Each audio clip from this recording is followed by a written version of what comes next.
Dieu dit à Ézéchiel, « Mange ce rouleau. » Et Ézéchiel ouvre la bouche, avale ce parchemin couvert de lamentations, et dans sa bouche c'est doux comme du miel.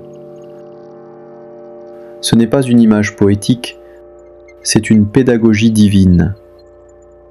La parole de Dieu n'est pas d'abord un texte à analyser, c'est une nourriture à ingérer.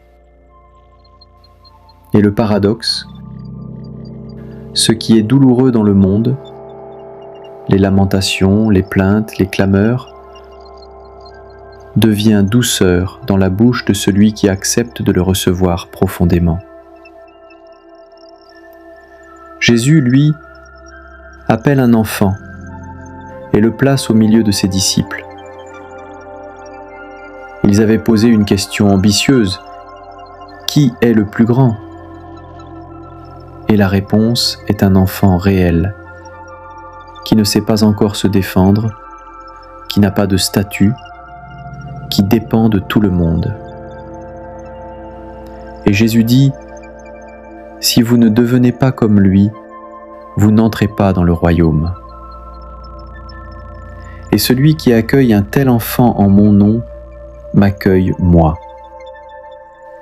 Voilà la question. Est-ce que tu accueilles les petits dans ta vie ? Ou est-ce que tu les contournes ?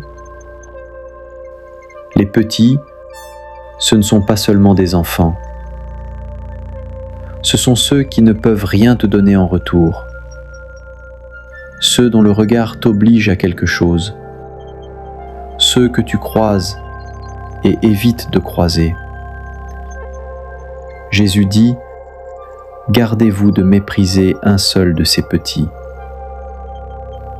Le verbe grec « kataphronéo » signifie « regarder de haut », considéré comme négligeable.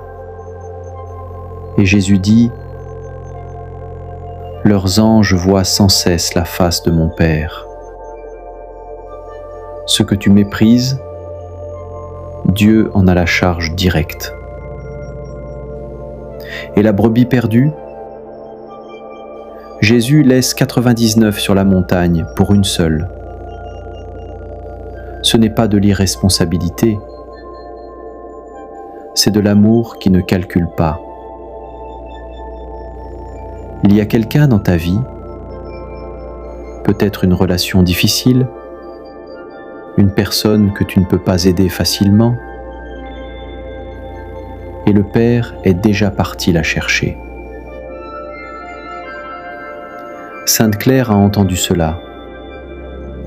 Elle a tout quitté pour suivre cette folie. 42 ans à résister aux pressions de l'institution pour garder une chose, la pauvreté comme dépendance totale de Dieu. Pauvre comme un enfant qui n'a rien d'autre que d'être aimé. La douceur du miel dans la bouche d'Ézéchiel, c'est ce que Claire avait trouvé. La parole ingérée, non pas lue de loin, mais avalée jusqu'aux entrailles. Qu'est-ce que tu lis de la parole sans jamais l'ingérer ? Et quel petit dans ta vie est en attente que tu daignes le regarder vraiment ?